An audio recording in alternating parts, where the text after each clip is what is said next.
Hi, welcome to Donegal Dad. I'm Mark. We're back here at Donegal Railway Heritage Centre, back at Wagon 84 to continue the work on the Pedigo layout. Last week I was laying the track, that's down now. We're going to look at now at doing the wiring, so we're going to run a bus wire around, connect it all up and test it. So a big shout out and thank you to my channel members who support the channel and the work I do here. Check out their links down below to their channels. And also thanks to you, the normal subscribers. By watching this content, you're helping me do my work here at Donegal Railway Heritage Centre. Now, let's get on with it. So here's Pedigo Station. All the buildings and everything are stripped off on it while I'm working. So I've extended the line on around and then goes back behind the layout, back around and back through the station. And then I will extend this line here so we can have a train shuttling backwards and forwards to here, which is where the cattle dock is. And then on the passing loop I'll have another train just shuttling backwards and forwards, as well as a continuous train going around. So today we're looking at now connecting them all up to the bus wire. So you can see here where I've got the droppers going down. And you can see the droppers there.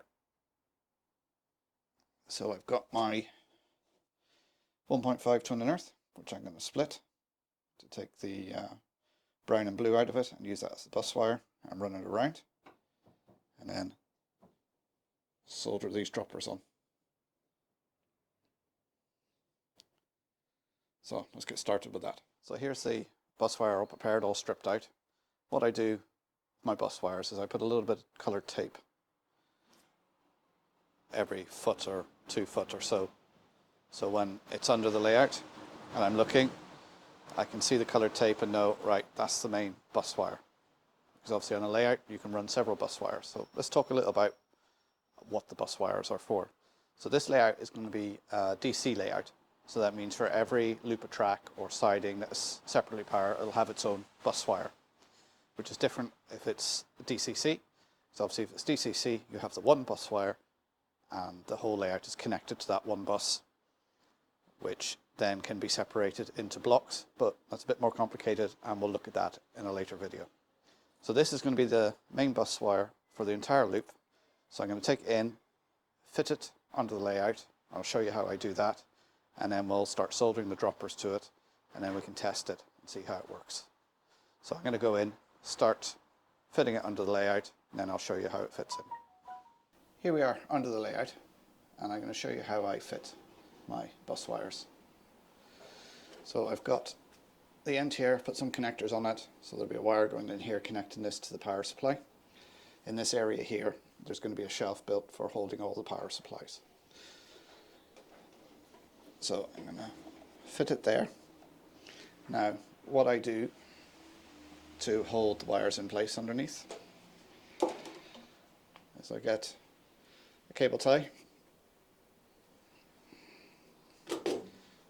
and a staple gun, and I just staple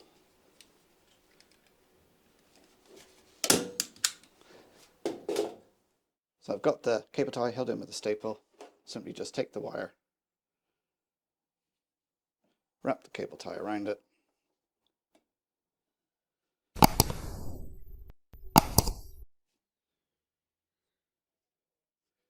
this is easier to do if you haven't injured your thumb. I don't tighten it up to start with, I just leave it loose until I've ran the wire around, because this bus wire will be following the track all the way around, so I can wire the droppers into it. So I'm going to do this all the way around, following the track underneath where the droppers are, and then it should end up back here again.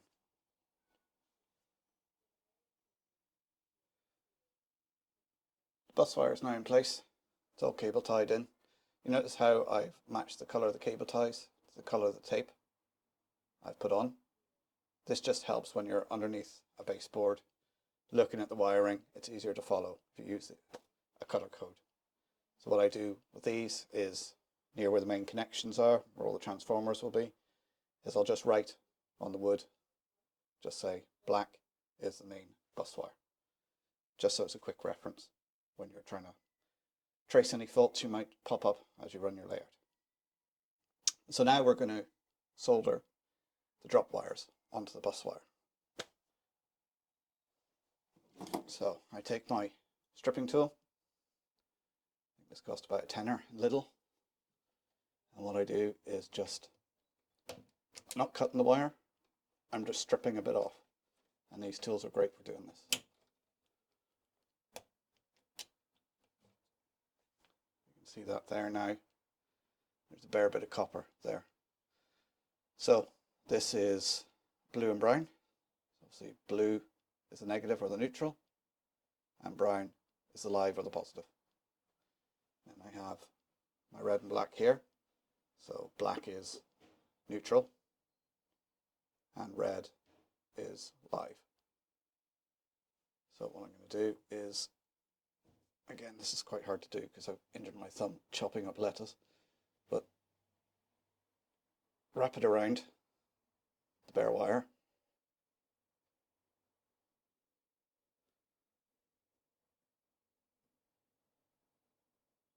Like so. A little blob of flux on it. Again, flux just makes the solder flow, makes it much easier. And it's always fun soldering under a baseboard where you're trying to solder upside down. So again, stay clear so you don't get any blobs of solder falling on you, especially into your face or eyes. I don't think that's up to temperature yet. No, soldering not at temperature, so I'll wait for that to come up to temperature. We'll come back and we'll carry on. Should be up to temperature now. I've got the soldering iron. Put a little bit of solder on the tip. And literally just touch it. Clean your soldering off, put it back in the holder. And that's it on there now. And again, a little bit of black tape.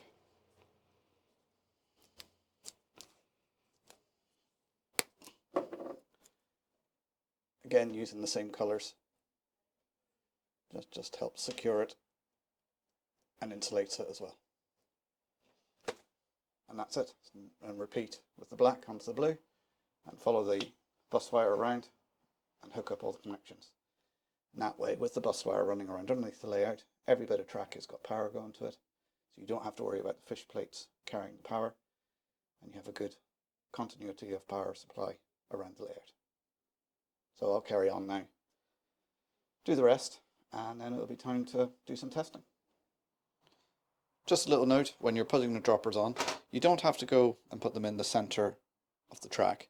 You can just put them at the ends, because if you do that, the next piece of track, you can put them on the ends there, so the droppers on both sides. So when you're doing the connections underneath, then you only have one connection to make. I'll show you that underneath. So you can see here, two lots of droppers coming down. And we put them together and just put them into one connection. So it saves time soldering them all individually. A little engine on here now to test the track. So we'll apply some power.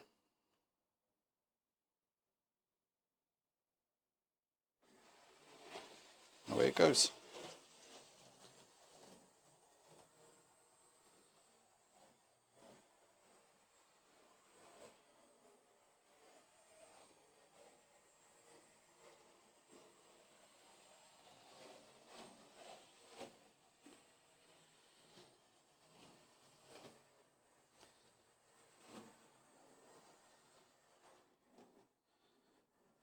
And you can see now it's come into the station, which I haven't put any droppers on yet, which brings us to how do you put droppers on track that is already in place. So we'll have a look at that now. We're going to fit some droppers now to this bit of track here. So the same as before, make up your droppers, put them to one side. Now obviously we can't lift the track to solder underneath, which gives a much neater job, so we need to solder onto the side of the rails, not the insides, because if you do the inside of the rails, the wheels are going to ride up on it, it's going to cause derailments, so we have to do it on the outside.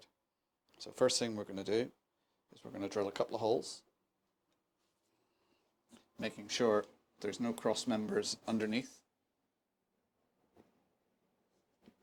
So we'll drill a hole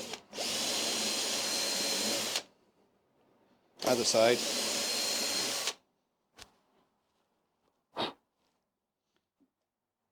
Holes are drilled now for the droppers. Now we need to clean the track because obviously this has been weathered and it's got some ballast and everything around it. So we need to clean up the side of the track so we can make a good contact. So I've got my Dremel with wire brush attachment on the end. I'm going to start it off at a slowish speed. And obviously when you're using your Dremel, safety glasses on, because little bits of brass can fling off of this. So we'll start it up. And we're just going to gently clean along the side of the rail, just around where the hole is.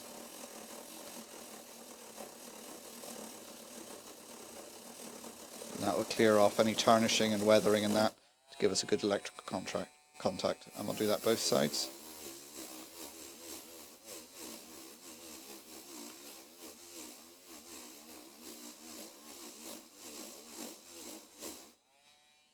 There we go. Let's have a look. Yeah, that's cleaned the track off nicely. So we'll put a little bit of flux on there again. Just paint it on the rails. Now you will need to go after you finish soldering and clean off any flux. So toothbrush, perfect for doing that sort of job. Because if you don't, you'll just get a green residue as the flux interacts. Right, so we'll start off with actually we'll do the red one first because that'll be easier to see on camera. So we feed it down through the hole. And again, we've got the wire bent at 90 degrees. Sometimes it's useful to have a screwdriver handy just to hold the wire in place. And then we'll get the trusty soldering iron.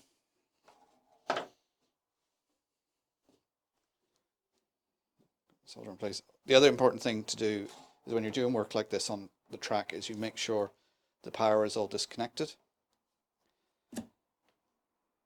because you can damage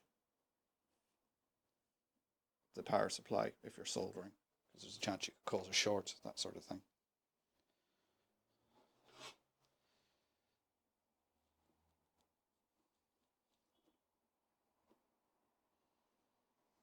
So we'll just a little bit of solder, use the screwdriver to hold it in place. There's already solder on the wire.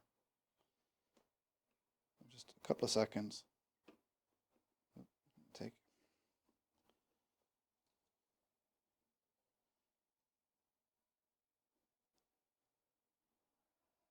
It's always when you're on camera, this doesn't want to work. Just a couple of seconds, let the solder melt. There we go. Okay.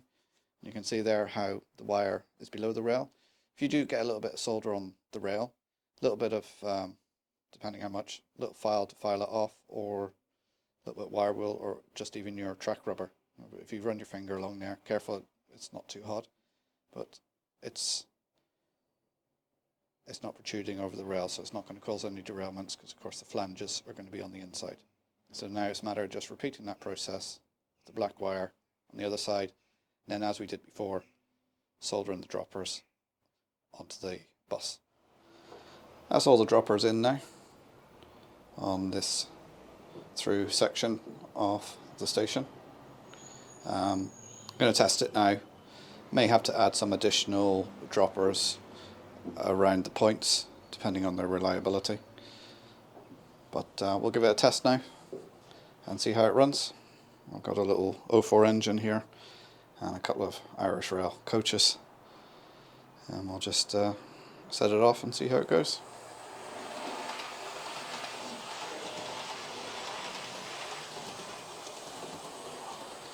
also given the track through the station a quick clean with the track rubber. And you're probably also hearing me in stereo now, because after I went home last night and edited the videos I took yesterday, I discovered that it was only in mono, and my new radio mic has a mono stereo switch on it, which I only discovered last night. So hopefully my sound issues are behind me. There we are. Went through the station, no problem. I'll just follow it around one more time.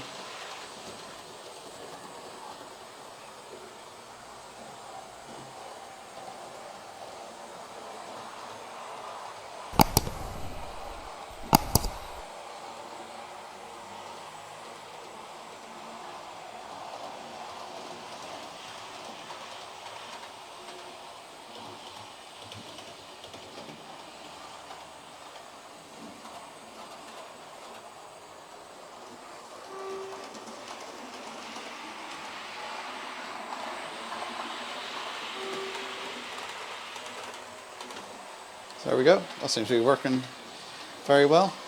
No derailments yet. So I'll leave it running for half an hour or so, just see how it gets on.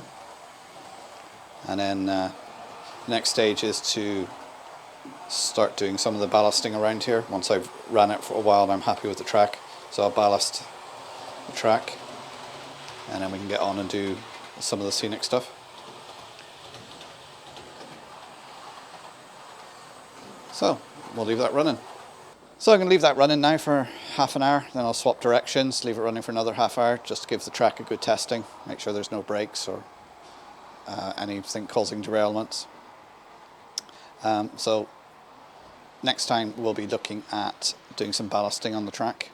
So don't forget to check out my channel members, links are down below, and if you want to become a channel member, links are always down below as well. You can just hit the join button. So don't forget to like, subscribe and share. Thanks for watching. I'll see you next time. Bye for now.